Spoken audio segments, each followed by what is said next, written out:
Science यानी कि विज्ञान, साइंस का नाम सुनते ही अच्छे अच्छे स्टूडेंट्स के हाथ पांव कीर्तन करने लगते हैं। उन्हें लगता है कि यार मैथ्स कर लूँगा, रीजनिंग कर लूँगा, जीके पढ़ लूँगा, मगर अब इस साइंस का क्या करूँ।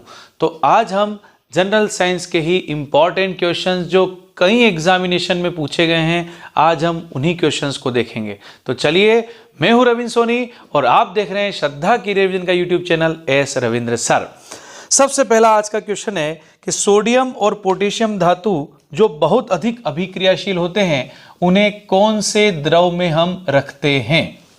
ठीक है, तो पहला क्वेश्चन है सोडियम और पोटेशियम को हम किस द्रव में रखते हैं। तो आंसर है आपका मिट्टी का तेल यानी कि केरोसिन, मिट्टी का तेल। तो सोडियम और पोटेशियम को हम मिट्टी के तेल में रखते हैं।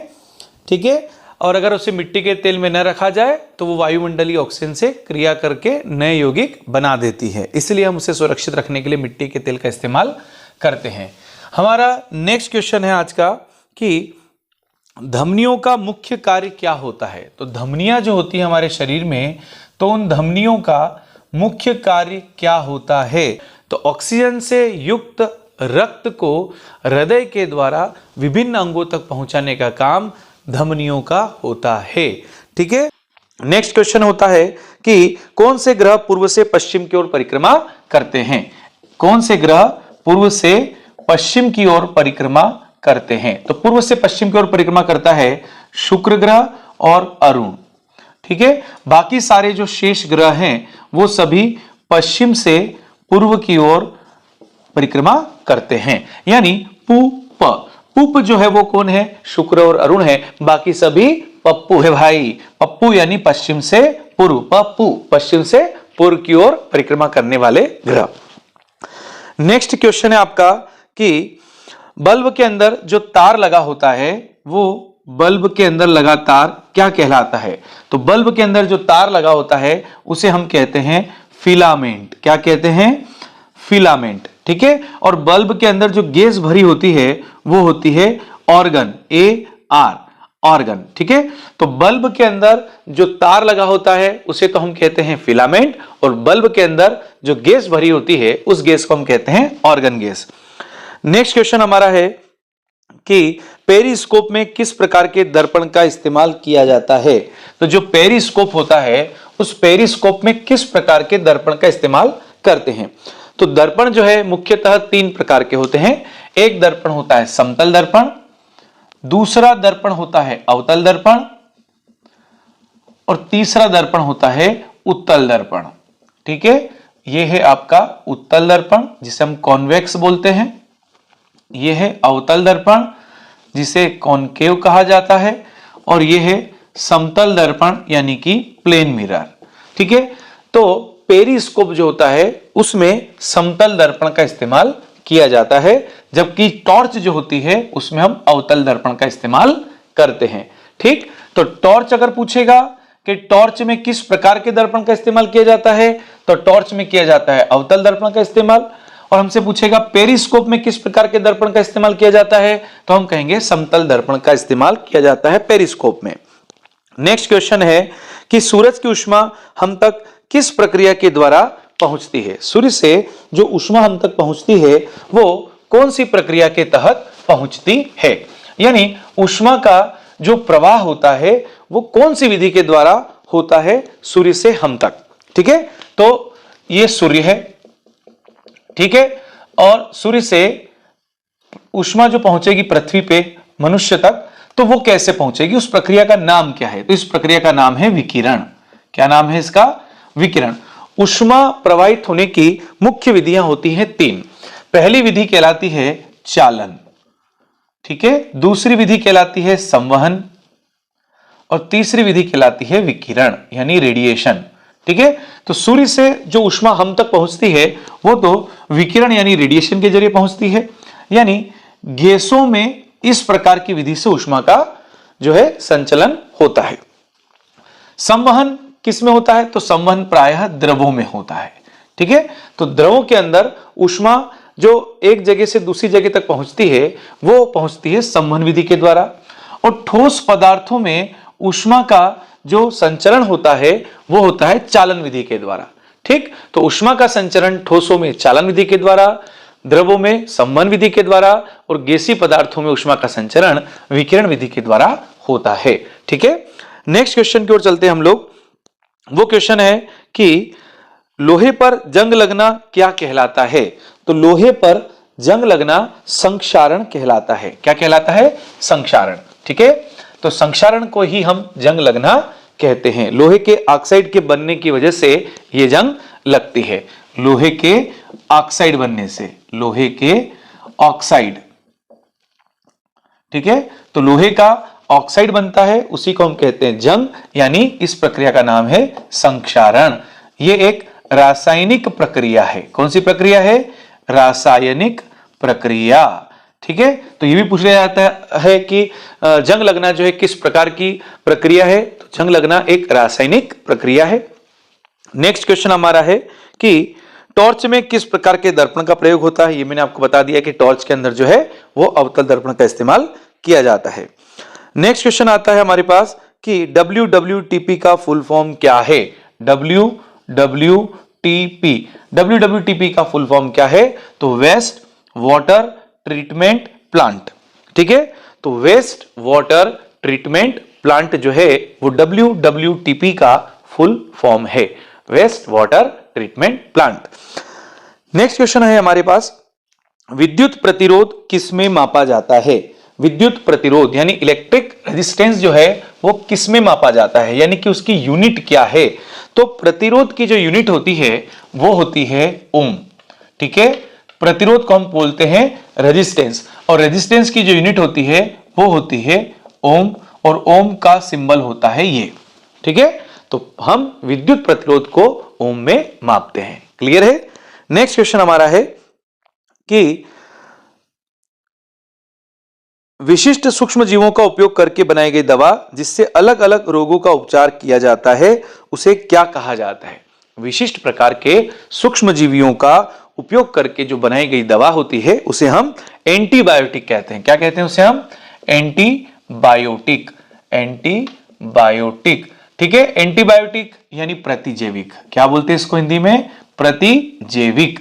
ठीक है, तो एंटीबायोटिक या प्रतिजैविक क्या होते हैं? तो प्रतिजैविक एक ऐसी औषधियां होती हैं, ऐसी दवाइयां होती हैं जो सूक्ष्म जीवी के द्वारा उत्पन्न होती है और दूसरे सूक्ष्म जीवी के लिए हानिकारक होती है। क्लियर है? तो एक सूक्ष्म जीवी के द्वारा उत्पन्न होने वाली और दूसरे प्रकार के सूक्ष्म जीवियों के लिए नुकसानदायक जो होते हैं उसे हम कहते हैं एंटीबायोटिक यानी कि प्रतिजैविक। ठीक है, सबसे पहली जो प्रतिजैविक दवा थी वो थी पेनिसिलिन। क्या थी? पेनिसिलिन। डॉक्टर अलेक्जेंडर फ्लेमिंग ने उस पेनिसिलिन की खोज की थी। तो ये भी प्रश्न बनता है कई बार कि सबसे पहला प्रतिजैविक कौन था? तो सबसे पहला प्रतिजैविक जो दवाई बनाई गई थी उसका नाम था पेनिसिलिन, जो डॉक्टर अलेक्जेंडर फ्लेमिंग के द्वारा बनाई गई थी, या उसका जो खोज की गई थी वो डॉक्टर अलेक्जेंडर फ्लेमिंग के द्वारा खोज की गई थी। नेक्स्ट क्वेश्चन है हमारा कि लाइकेन इनके बीच का सहजीवी संबंध होता है। तो लाइकेन जो है वो शैवाल और कवक के बीच, तो शैवाल और कवक, ठीक है, तो शैवाल और कवक के बीच का जो सहजीवी संबंध होता है उसे हम कहते हैं लाइकेन। क्या कहते हैं? लाइकेन। तो लाइकेन शैवाल और कवक के बीच का एक सहजीवी संबंध होता है। नेक्स्ट क्वेश्चन है हम आपका कि कॉपर सल्फेट के विलयन में बिजली के वाहक क्या हैं? ठीक है, तो कॉपर सल्फेट का जो विलयन होता है उसमें जो विद्युत प्रवाहित होती है उसका कारण क्या है? कॉपर सल्फेट यानी CuSO4। CuSO4 जब टूटता है पानी में विलय होता है तो ये Cu2 पॉजिटिव और SO4 2 नेगेटिव आयन देता है। यही जो आयन है ये स्वतंत्र आयन होते हैं और यही विद्युत के वाहक होते हैं। ठीक है, तो कॉपर सल्फेट विलयन के अंदर जो कॉपर के आयन और जो सल्फेट के आयन होते हैं यही विद्युत के वाहक का कार्य करते हैं, यानी विद्युत को एक जगह से दूसरी जगह तक ले जाने का काम करते हैं। ठीक है, करंट कैरियर्स कहलाते हैं।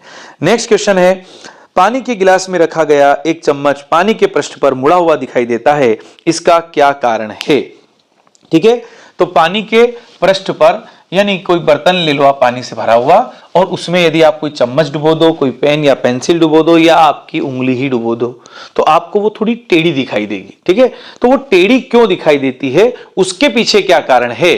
तो पेंसिल का, पेन का या उंगली का पानी में टेढ़ा दिखाई देना प्रकाश का अपवर्तन है। प्रकाश के अपवर्तन यानी रिफ्रैक्शन ऑफ लाइट की वजह से ही हमें वो उंगली या पेन या पेंसिल पानी में मुड़ी हुई दिखाई देती है। नेक्स्ट है कि धूम्र कोहरा किसका मिश्रित रूप है? जो धूम कोहरा है, धूम कोहरा, स्मोग हम इसको कहते हैं, ठीक है। तो ये जो स्मोग होता है वो किसका मिश्रित रूप है? तो ये होता है धुआं प्लस कोहरा, ठीक है। तो धूम यानी धुआं और कोहरा दोनों का मिश्रित रूप होता है स्मोग, ठीक है। तो स्मोक एंड फोग है ना, धुआं यानी कि स्मोक और कोहरा यानी कि फोग, ठीक है। तो स्मोक और फोग यानी स्मोग हो जाता है। तो स्मोक को हम कहते हैं धूम कोहरा, धुआं और कोहरे का मिश्रण होता है। नेक्स्ट क्वेश्चन हमारा है कि द्रव द्वारा लगाया गया दबाव गहराई के साथ बढ़ता है या फिर घटता है? तो द्रव का जो दबाव होता है वो गहराई के साथ बढ़ता जाता है, बढ़ता जाता है, ठीक है। जहां गहराई होगी वहां द्रव का दबाव भी ज्यादा होगा, ठीक है। इसके साथ एक चीज और भी आप साइंस की नोट कर सकते हो कि जहां पानी जो होता है गहरा होता है वो शांत होता है, गहरा जल शांत होता है, गहरा जल जो होता है वो शांत होता है, ठीक। और किनारे पर जो जल है वो शांत नहीं होता है, ठीक। इसके पीछे लॉजिक क्या होता है? तो जहां वेग ज्यादा होता है वहां दबाव कम होता है और जहां वेग कम होता है वहां दबाव ज्यादा होता है। क्या होता है? दबाव ज्यादा होता है, ठीक। तो गहराई में समुद्र के बीच में चले जाओगे तो वहां दबाव बहुत ज्यादा होता है गहराई की वजह से। तो दबाव ज्यादा होता है इसलिए पानी का वेग वहां पर कम होता है, यानी वो शांत होता है गहरा जल। किनारे पे आओगे तो दबाव क्या रहेगा? कम रहेगा। दबाव कम रहेगा इसलिए वेग जो होगा लहरों का वो ज्यादा होगा। क्लियर है? नेक्स्ट क्वेश्चन हमारा है कि जुकाम और फ्लू में एंटीबायोटिक प्रभावित नहीं होती है क्योंकि इनके होने का कारण है वायरस। जुकाम और जो फ्लू होता है वो वायरस की वजह से होता है, ठीक है। तो वायरस की वजह से होता है इसलिए वहां एंटीबायोटिक प्रभावशाली नहीं होती है, ठीक है ना। तो जो भी रोग जीवाणु वायरस की वजह से होते हैं वहां एंटीबायोटिक इतनी कारगर नहीं होती है, ठीक। तो जुकाम और फ्लू एंटीबायोटिक प्रभावित नहीं होती है क्योंकि इनके होने का कारण क्या है? वायरस है। नेक्स्ट है अपरिष्कृत क्रूड पेट्रोलियम ऑयल किस प्रक्रिया द्वारा परिष्कृत किया जाता है? जो क्रूड ऑयल होता है वो किसके द्वारा शोधित होता है, या क्रूड ऑयल का जो शोधन है वो किस प्रक्रिया के द्वारा होता है? तो क्रूड ऑयल का जो शोधन है वो प्रभाजी आसवन विधि के द्वारा किया जाता है। नेक्स्ट क्वेश्चन आपका है कि उस रक्षा यंत्र का नाम बताइए जो विद्युत उपकरणों को क्षतिग्रस्त होने से रोकता है, ठीक है। हमारे घर में जब विद्युत एक सीमा से ज्यादा प्रवेश कर जाती है तो हमारे घर में लगे उपकरण डैमेज हो सकते हैं, जल सकते हैं। जैसे हमारे घर में टीवी लगी हुई है, फ्रिज लगा हुआ है, कूलर लगा हुआ है, फैन लगा हुआ है, एसी लगा हुआ है, तो ये डैमेज हो जाते हैं जब ज्यादा करंट हमारे घर में आ जाता है। तो अब ज्यादा करंट आ जाए तो अब इसे रोके कैसे? तो हम क्या करते हैं, मीटर के वहां एक फ्यूज वायर जोड़ देते हैं। जब भी करंट ज्यादा सप्लाई हो जाता है गलती से तो वो फ्यूज वायर जो होता है वो पिघल करके टूट जाता है। पिघल करके टूट जाएगा, करंट हमारे घर के अंदर नहीं पहुंचेगा, विद्युत उपकरणों तक नहीं पहुंचेगा और वो विद्युत उपकरण जो है क्षतिग्रस्त होने से बच जाते हैं। तो जो फ्यूज है वो एक तरह से हमारा सेफ्टी गार्ड होता है हमारे विद्युत उपकरणों का। क्लियर? नेक्स्ट क्वेश्चन है हमारा कि मासिक धर्म से ग्रसित लड़कियों को इससे भरपूर भोजन खाने की आवश्यकता होती है। तो जो लड़कियां मासिक धर्म से ग्रसित होती हैं उन्हें लोहे और कैल्शियम से भरपूर खाना खाना चाहिए। लोहा और कैल्शियम यानी आयरन और सीए, ये दोनों तत्व वाला भोजन अगर मासिक धर्म से ग्रसित लड़कियां खाएंगी तो उनके मासिक धर्म में प्रॉब्लम नहीं क्रिएट होगी। नेक्स्ट है आंवले में कौन सा अम्ल पाया जाता है? आंवला, आंवले का अंदर जो होता है वो विटामिन सी पाया जाता है, ठीक है। जितने भी खट्टे फल फ्रूट होते हैं, चाहे वो संतरा ले लो, आंवला ले लो, नींबू ले लो, तो इन सभी फल फ्रूट के अंदर जो खट्टे फल फ्रूट हैं उनमें विटामिन सी पाया जाता है। कौन सा विटामिन? Vitamin C. इसका जो केमिकल नेम है वो है एस्कार्बिक अम्ल। कौन सा अम्ल है? एस्कार्बिक अम्ल, ठीक है। तो विटामिन सी का जो केमिकल नेम है वो है एस्कार्बिक अम्ल। नेक्स्ट क्वेश्चन हमें हमारा वो है कि धूल और चट्टानों के विशिष्ट छल्लों से घिरा हुआ ग्रह कौन सा है। तो जिसमें धूल और चट्टानों से घिरे हुए छल्ले रहेंगे तो ऐसे छल्ले वाला जो ग्रह है वो एकमात्र है शनि ग्रह। ठीक है, शनि ग्रह में ही जो है हमें जो है छल्ला दिखाई देता है, वलय दिखाई देता है, रिंग दिखाई देती है। तो कौन सा ऐसा ग्रह है जिसपे वलय दिखाई देता है या रिंग दिखाई देती है, तो वो है शनि ग्रह। ठीक है, सैटर्न। तो शनि ग्रह के चारों ओर जो है हमें एक वलय या धूल भरा छल्ला दिखाई देता है। लोहे में जंग लगने की प्रक्रिया कहां तेज होती है? तो जो तटीय क्षेत्र होते हैं वहां लोहे में जंग लगने की प्रक्रिया हमेशा तीव्र रहती है। तो लोहे में जंग लगने की प्रक्रिया तटीय क्षेत्रों में तीव्र होती है। नेक्स्ट है कि समुद्री हवा किसका परिणाम है? समुद्री हवा जो चलती है वो संवहन का परिणाम है। संवहन, मैंने बताया था कि गैसों में ऊष्मा का जो प्रवाह होता है वो संवहन के द्वारा होता है। इसी प्रकार हमने कहा समुद्री हवा किसका परिणाम है? तो वो संवहन का परिणाम है। नेक्स्ट है श्वेत प्रकाश कितने रंगों से मिलकर के बना होता है? तो श्वेत प्रकाश में जो है 7 रंग उपस्थित होते हैं, जिसे अंग्रेजी में हम कहते हैं विबग्योर और हिंदी में कहते हैं बेजानी, हपी, नाला।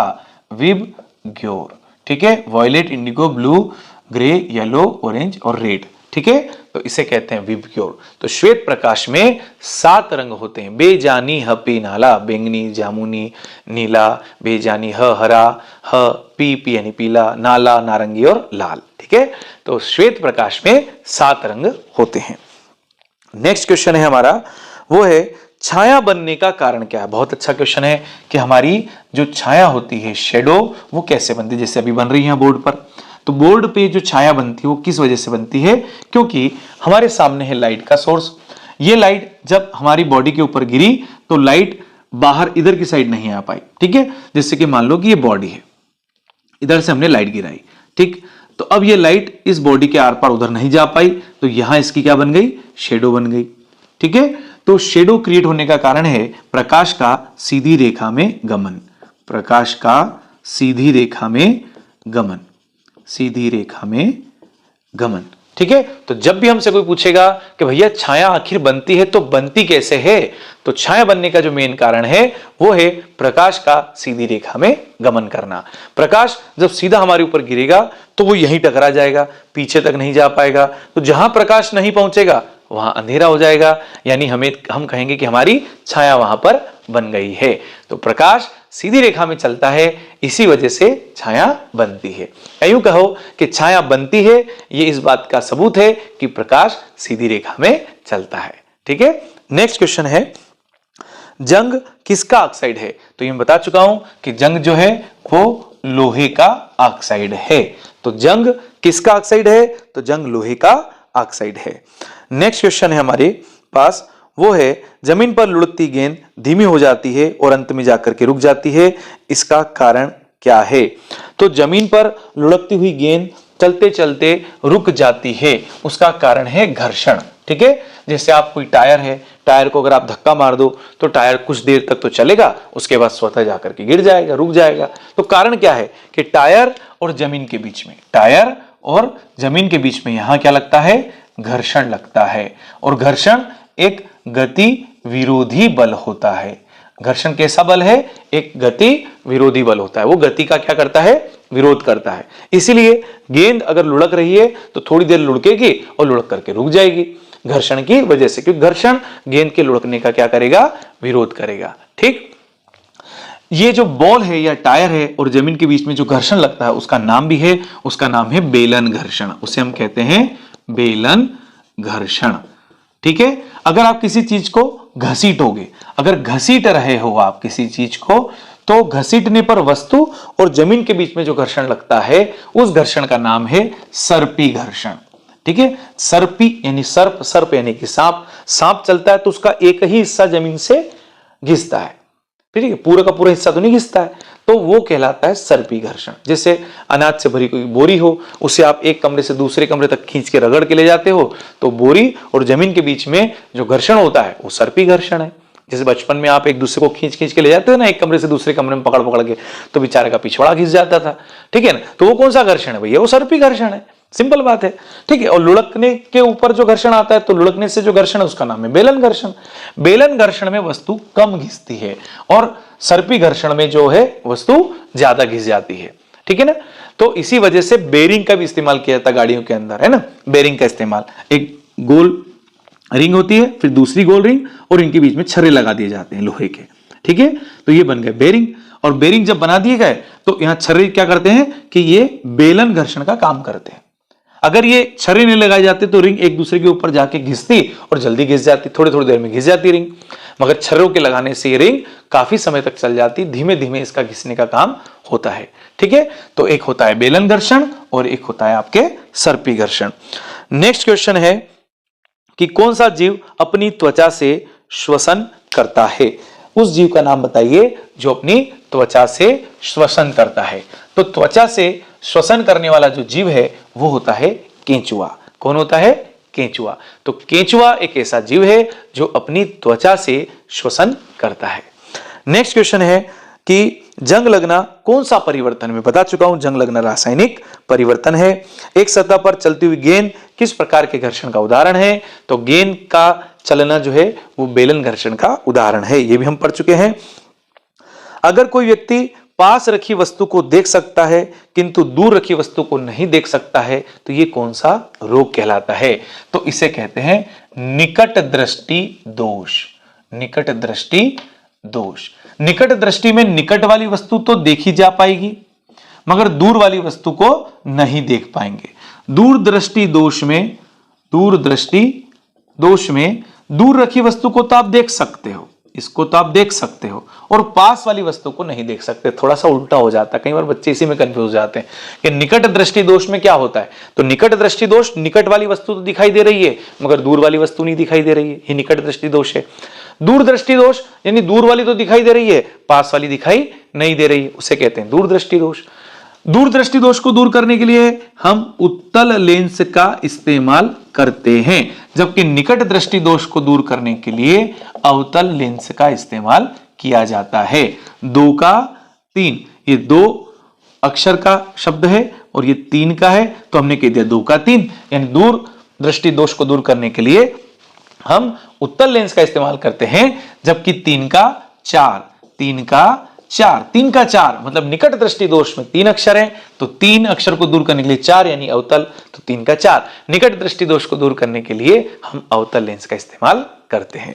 नेक्स्ट क्वेश्चन है हमारा, वो ये है कि वृद्धिकर हार्मोन्स इसमें उत्पादित होते हैं। वृद्धिकर यानी हमारी हार्मोन्स में जो वृद्धिकर हार्मोन्स हैं किसमें उत्पादित होते हैं? तो वो होते हैं पीयूष ग्रंथि में, ठीक है। एक बार सुन लो, वृद्धिकर हार्मोन्स इसमें उत्पादित होते हैं। किसमें उत्पादित होते हैं?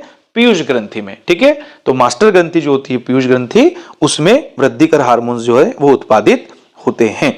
नेक्स्ट है प्लास्टिक बिजली का कैसा उदाहरण है?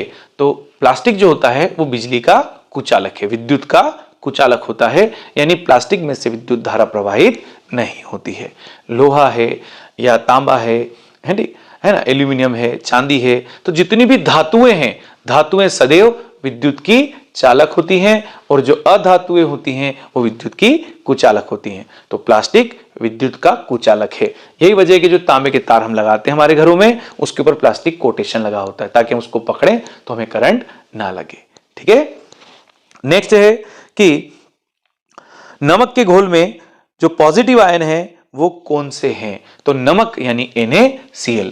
NaCl के अंदर 2 प्रकार के आयन होते हैं, Na पॉजिटिव और Cl नेगेटिव। तो नमक में जो पॉजिटिव आयन है वो है Na पॉजिटिव। नेक्स्ट क्वेश्चन हमारा वो है कि थर्मामीटर में पारे का उपयोग किया जाता है।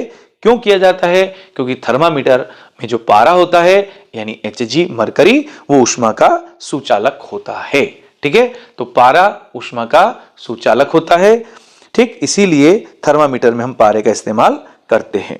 नेक्स्ट है CNG गैस का मुख्य घटक क्या है? CNG gas, compressed natural gas. तो कंप्रेस्ड नेचुरल गैस का जो मुख्य घटक है वो होता है मीथेन यानी कि CH4। तो कंप्रेस्ड नेचुरल गैस का मुख्य घटक मीथेन यानी CH4 होता है। एक विद्युत शेल में कितने टर्मिनल होते हैं।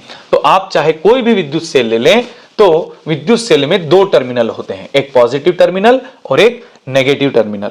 तो जो पॉजिटिव टर्मिनल होता है उसे हम प्रायः एनोड कहते हैं और जो नेगेटिव टर्मिनल होता है उसे हम कैथोड कहते हैं। तो विद्युत सेल में दो टर्मिनल होते हैं, एक एनोड और एक कैथोड। एनोड पर हमेशा हम कहते हैं कि ऑक्सीकरण की प्रक्रिया होती है और कैथोड पर अपचयन की प्रक्रिया या अवकरण की प्रक्रिया होती है। तो एनोड पर होता है ऑक्सीकरण और कैथोड पे होता है अपचयन या अवकरण। ठीक है, यह भी आपको याद रख लेना है। नेक्स्ट है, सिंचाई का सबसे कारगर तरीका कौन सा है? तो जो सिंचाई का सबसे कारगर तरीका है वो होता है ड्रिप सिंचाई। कौन सी सिंचाई? ड्रिप सिंचाई। ठीक, तो ड्रिप सिंचाई जो है उसे हम सिंचाई का सबसे कारगर तरीका मानते हैं, ड्रिप। ठीक है, नलियों के द्वारा जो छोटे छोटे छेद बना करके जो सिंचाई की जाती है वो है ड्रिप सिंचाई। नेक्स्ट आता है कि मेघ गर्जन का क्या कारण है? तो मेघ गर्जन, अचानक जो बादल गड़गड़ाहट करते हैं तो बादल में जो गर्जना होती है उसका कारण क्या है? उसका कारण है विपरीत आवेश के बादलों के मिलने के कारण वातावरण में आघात तरंगों का बनना। अलग अलग चार्ज वाले जो बादल हैं जब आपस में मिल जाते हैं तो उसकी वजह से क्या होता है? आघात तरंगे बनती हैं, आघात तरंगे, और उन आघात तरंगों की वजह से जो बादल है वो गरजते हैं। ठीक है, नेक्स्ट क्वेश्चन है कि तरल दबाव को मापने के लिए किस उपकरण का इस्तेमाल किया जाता है? तो तरल दाब को मापने के लिए मैनोमीटर का इस्तेमाल किया जाता है, मैनोमीटर। ठीक है, तो तरल दाब को मापने के लिए हम मैनोमीटर का इस्तेमाल करते हैं। नेक्स्ट है, डेंगू वायरस का वाहक कौन है? तो जो डेंगू वायरस होता है उसका वाहक एडीज मच्छर होता है। कौन होता है? एडीज मच्छर। तो मादा एडीज मच्छर जो है वो डेंगू वायरस का कारक है। मादा एनाफिलीज जो है वो मलेरिया का वाहक है। ठीक है, और मादा एडीज जो है वो डेंगू वायरस का वाहक है।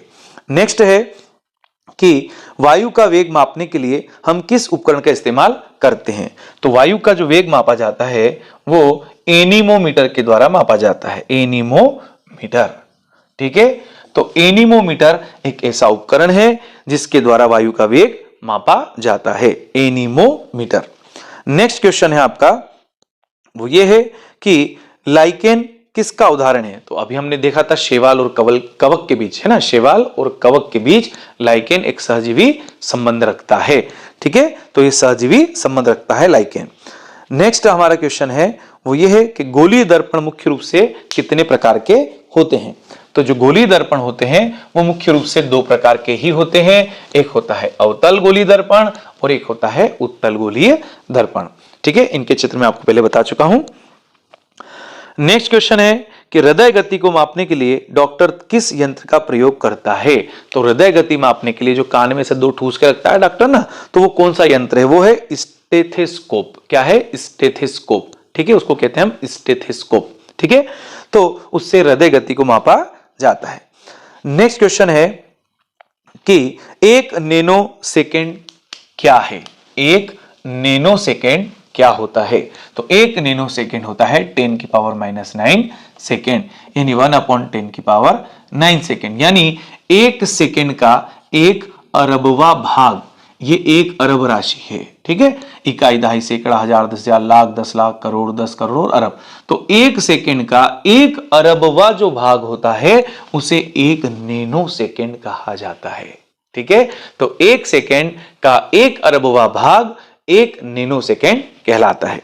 नेक्स्ट क्वेश्चन है, गर्मी में लोग कौन से कपड़े पहनना पसंद करते हैं? तो भाई गर्मी अगर लगेगी तो हम हल्के रंग के कपड़े पहनेंगे, हल्के रंग के कपड़े। ज्यादा गहरे रंग के कपड़े हम नहीं पहनेंगे। ज्यादा गहरे रंग के कपड़े पहनेंगे, काला रंग पहन लिया, बिल्कुल लाल रंग पहन लिया, तो ये जो गहरे रंग होते हैं ये ऊष्मा को अवशोषित करते हैं। इसीलिए गर्मी में हम गहरे रंग के कपड़े नहीं पहनते हैं, सर्दियों में पहनते हैं। और गर्मी में हम क्या करेंगे? हल्के रंग के कपड़े पहनेंगे। हल्का रंग गर्मी को ज्यादा अवशोषित नहीं करता है, इसीलिए हम सफेद रंग के कपड़े पहनना पसंद करते हैं गर्मियों के अंदर। नेक्स्ट होता है कि कौन सा रस वसा को पचाने का काम करता है? हमारे अंदर पेट में जो वसा है, हम कहीं भी खाना खाने जाएंगे, जिम में जाएंगे, तो जो ऑयली फूड हम खाते हैं, पिज़्ज़ा खा लिया, बर्गर खा लिया, पेटीज खा लिया हमने, जामुन खा लिया हमने, तो जो वसा हमने हमारे पेट के अंदर जमा कर लिया है, तो उस वसा को पिघलाएगा कौन, तो उसे पचाएगा कौन, तो वसा को पचाने का जो काम है वो करता है पित्त रस। कौन करता है? पित्त रस। ठीक है, तो जो हमारे पेट में पित्त रस होता है वो वसा को पचाने का काम करता है। नेक्स्ट क्वेश्चन है हमारा, वो ये है कि रक्त में ऐसी कौन सी गैस अगर मिल जाए, रक्त के अंदर ऐसी कौन सी गैस अगर मिल जाए जिससे मनुष्य की मृत्यु हो सकती है। तो रक्त में यदि कार्बन मोनोऑक्साइड गैस मिल जाए तो मनुष्य की मृत्यु हो सकती है। ठीक है, क्योंकि रक्त के अंदर जो हीमोग्लोबिन होता है वो कार्बन मोनोऑक्साइड के साथ एक स्थायी यौगिक बना लेगा। नॉर्मल जो गैस होती है ऑक्सीजन है ना, तो हीमोग्लोबिन ऑक्सीजन का वाहक का काम करता है, तो वो हीमोग्लोबिन ऑक्सीजन के साथ अस्थायी यौगिक बनाता है। मगर जैसे ही CO के साथ अगर वो यौगिक बनाता है तो CO से बना यौगिक जो होता है वो स्थायी हो जाता है। इसी वजह से मनुष्य की मृत्यु भी हो सकती है।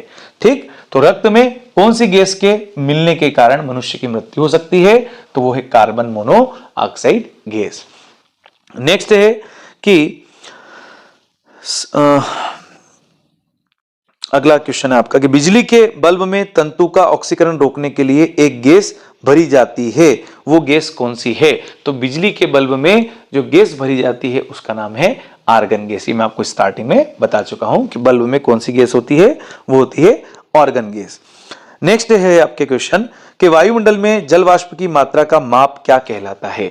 तो वायुमंडल में जल वाष्प की मात्रा का जो माप होता है वो आर्द्रता कहलाता है। क्या कहलाता है? आर्द्रता। ठीक है, तो जल वाष्प की मात्रा का जो माप है वो है आर्द्रता। नेक्स्ट क्वेश्चन है कि कागज का जलना कौन सा परिवर्तन है। तो कागज का जलना एक रासायनिक परिवर्तन है। जिससे जंग लगना क्या है, तो जंग लगना भी एक रासायनिक परिवर्तन है। ठीक उसी प्रकार कागज का जलना भी एक रासायनिक परिवर्तन है। ठीक है, तो ये थे आज के कुछ इंपॉर्टेंट क्वेश्चन साइंस से संबंधित। साइंस से संबंधित एक और वीडियो हम लेकर के आएंगे जिसमें और भी इंपॉर्टेंट प्रश्न हम आपको देंगे। तब तक के लिए जय हिंद।